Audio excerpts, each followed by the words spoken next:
Regardez, j'ai perdu mes 2 ongles, je suis trop le seum.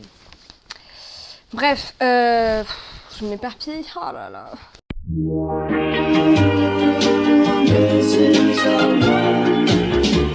Hello les loulous, j'espère que vous allez bien, bienvenue dans cette toute nouvelle vidéo. Je suis très contente de reprendre les vidéos, ça fait un petit moment que j'ai pas tourné, que j'ai pas filmé, que j'ai pas monté, que j'ai pas posté. Voilà, j'ai perdu mon grand-père la semaine dernière, c'est quelque chose qui m'a beaucoup affecté et qui continue de beaucoup m'affecter, donc c'est vrai que j'étais pas trop dans un mood de tourner une vidéo, d'avoir le sourire, etc. parce que j'aime bien faire les choses et vous apporter un peu de positif. Donc c'est pour ça que j'ai pas filmé, puis même je me sentais pas de filmer.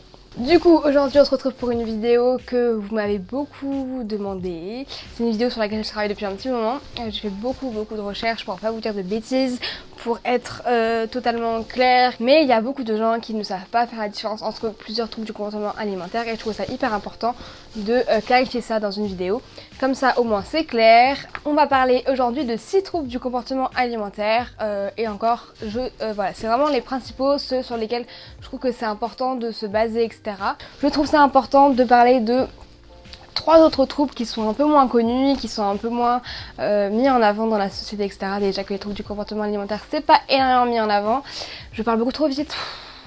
Bref, donc on va parler aujourd'hui de 6 troubles du comportement alimentaire. Il y en a 3, enfin il y en a 2 surtout que je pense que vous connaissez, les autres un peu moins, voilà. Mais je trouve que c'est important d'en parler parce que c'est un truc qui peut être très dangereux et voilà, c'est important de savoir que ça existe tout simplement.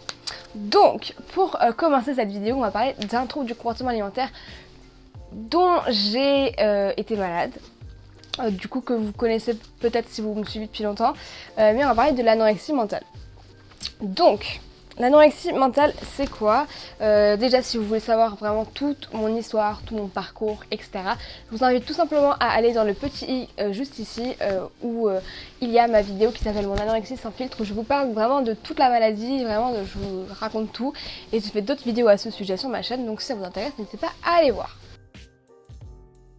Donc l'anorexie mentale, c'est un trouble du comportement alimentaire qui est vraiment basé sur la perte de poids, vraiment permanente et constante. C'est vraiment un combat dans la perte de poids, c'est vraiment la phobie de manger. Il y a une dysmorphophobie qui est permanente, vraiment. C'est une maladie qui en fait, donc déjà, on va remettre les choses dans leur contexte, tous les troubles du comportement alimentaire ce sont des maladies.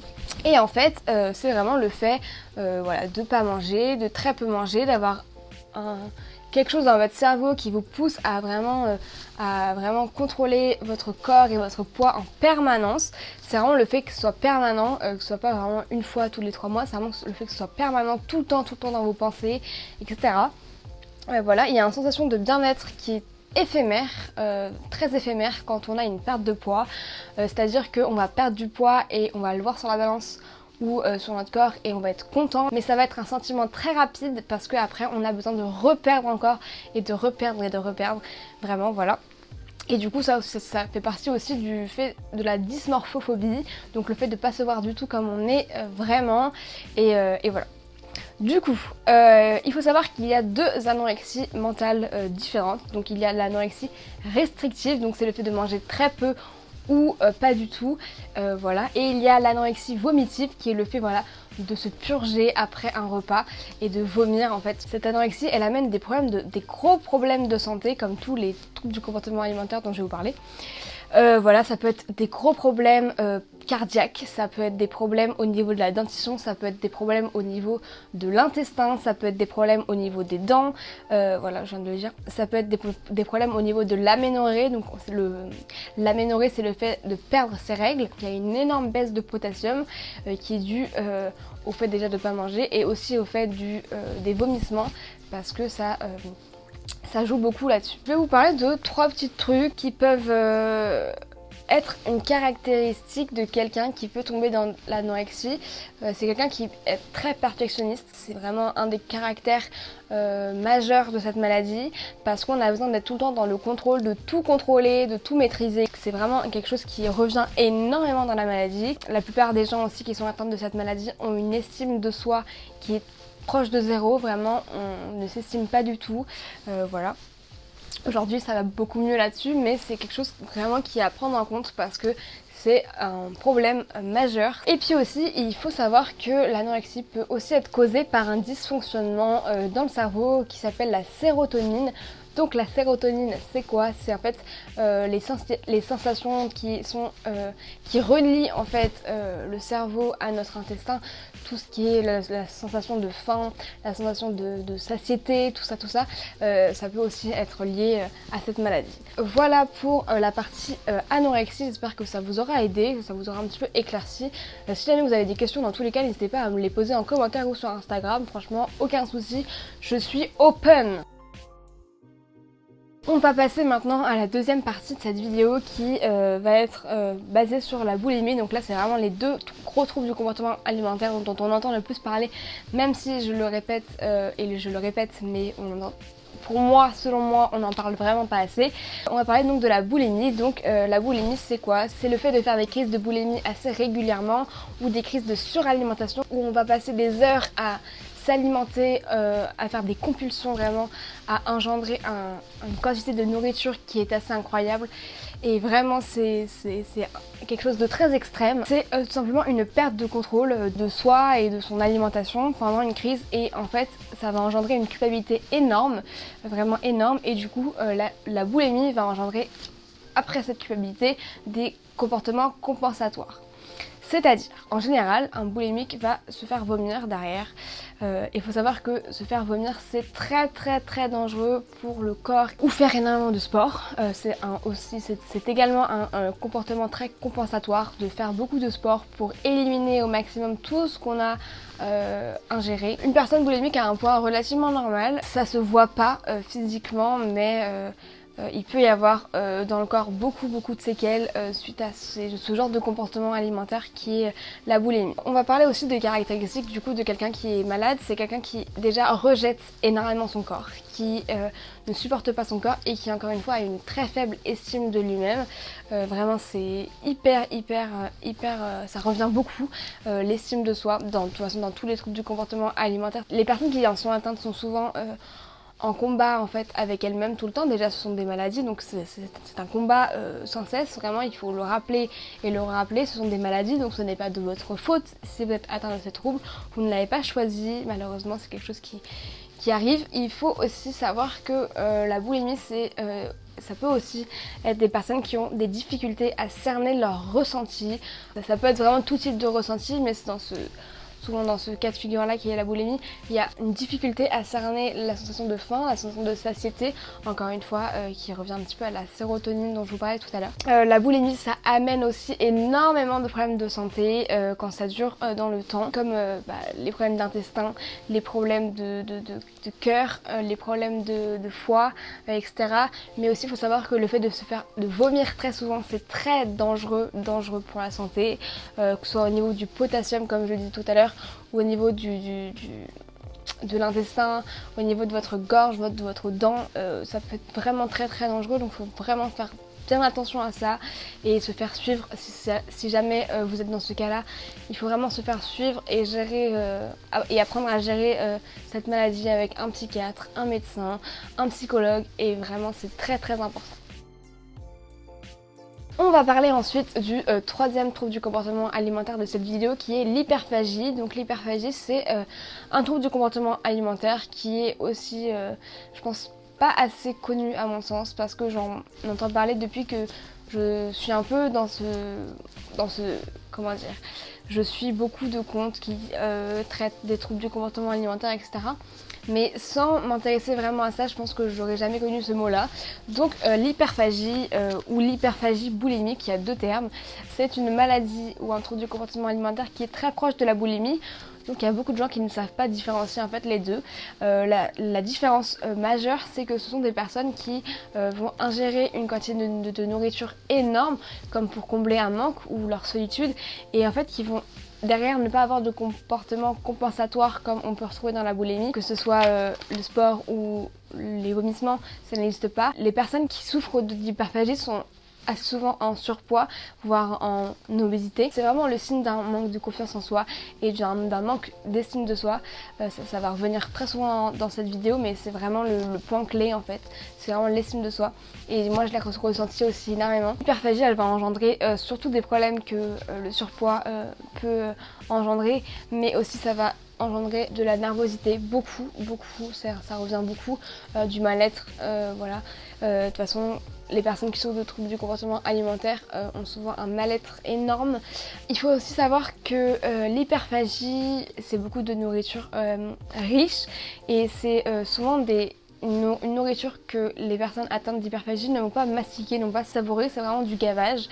Mais derrière, il n'y a pas un contrôle de poids de son corps comme dans la boulimie ou l'anorexie mentale. On va parler maintenant de trois troubles du comportement alimentaire qui sont beaucoup moins connus. Nous allons donc parler maintenant de l'orthorexie, qui est un trouble du comportement alimentaire qui est très peu connu, je trouve, hein, même si voilà, quand on fait des recherches on peut trouver des choses dessus, c'est assez peu connu quand même. C'est un trouble du comportement alimentaire qui, à mon sens, maintenant que j'ai fait des recherches, que j'ai compris un peu ce que c'était, qui à mon sens est très répandu, surtout en ce moment avec tout ce qu'on voit sur la healthy culture, sur la diète, food, etc. Je trouve que c'est quelque chose qui, je pense, est très répandu et ça fait peur. Honnêtement, ça fait peur parce que c'est vraiment une maladie, encore une fois. C'est un trouble du comportement alimentaire qui, en fait, est l'obsession de manger sain et uniquement sain. C'est-à-dire que cette maladie ne laisse aucune place au plaisir. Il n'y a pas de nourriture plaisir, il n'y a pas de comfort food, il n'y a rien de tout ça, c'est vraiment manger sainement, absolument, et c'est une obsession. En fait, c'est vraiment une perfection alimentaire. Il faut que tout soit parfait. Cette perfection alimentaire, c'est psychologiquement fatigant. C'est quelque chose vraiment qui va aussi te couper du monde en fait, et des autres, et de tout ce qui est sorti au restaurant en ce moment. C'est un trouble du comportement alimentaire où on a besoin de manger uniquement, sainement, en permanence. C'est vraiment le fait que ce soit tout le temps. Je pense que c'est très répandu aujourd'hui dans notre société, mais je pense que personne n'en parle parce que ça va déjà faire mal à notre société, à toutes les marques ou toutes les entreprises qui ont lancé des choses et de la nourriture healthy, machin, etc.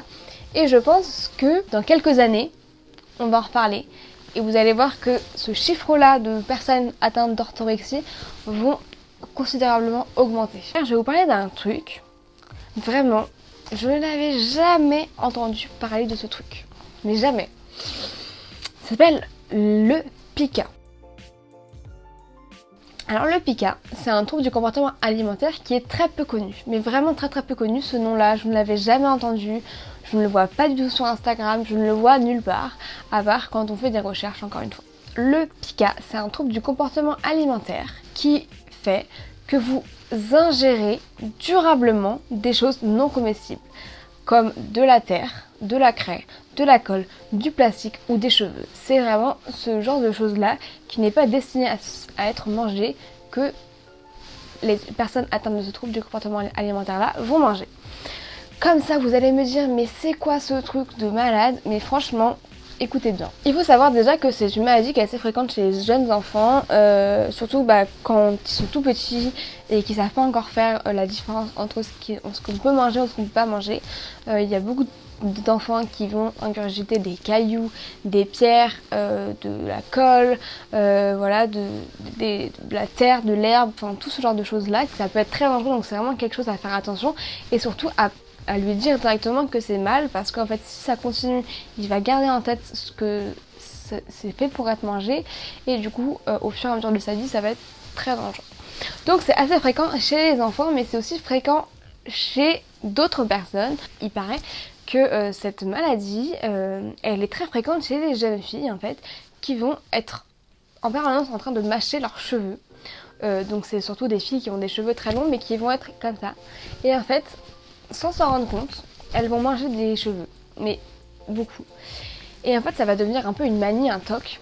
Et en fait, dans l'estomac, ça va créer une boule en fait de cheveux qui va coincer tout le système intestinal et qui peut être très dangereux pour la santé.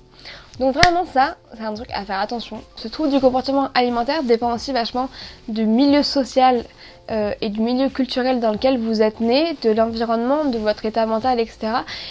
Et pour terminer cette vidéo, j'aimerais vous parler d'un truc. En fait, pour tout vous avouer, en préparant cette vidéo, je m'étais dit que je m'arrêterais ici. Et voilà. Sauf que j'ai réfléchi et je me suis dit, je me rappelle que dans mon interview avec Cru, donc que j'ai fait sur l'anorexie, que je vous mettrai dans le i juste ici si jamais ça vous intéresse, il y a quelqu'un qui a commenté un truc et qui a dit il faudrait parler plus de ce trouble du comportement alimentaire là. Et j'avais pas envie d'aller voir dans les commentaires, j'avais envie de me rappeler par moi-même ce que c'était.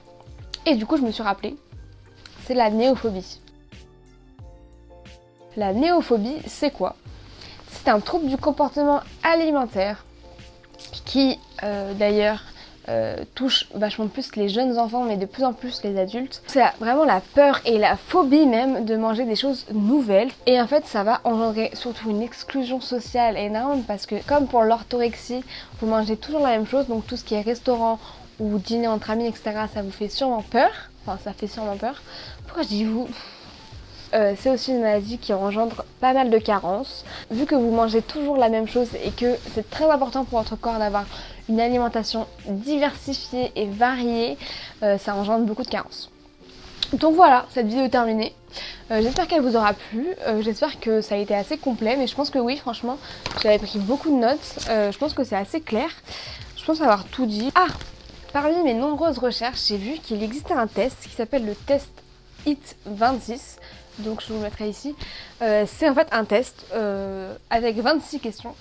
Et en fait ça va peut-être vous aider à savoir si vous êtes atteint d'un trouble du comportement alimentaire. Si vous posez la question déjà c'est que c'est un peu le cas. Je vous mettrai le lien dans la barre d'infos comme ça c'est un peu vite. J'espère que cette vidéo vous a plu. Si c'est le cas, n'hésitez pas à t'abonner.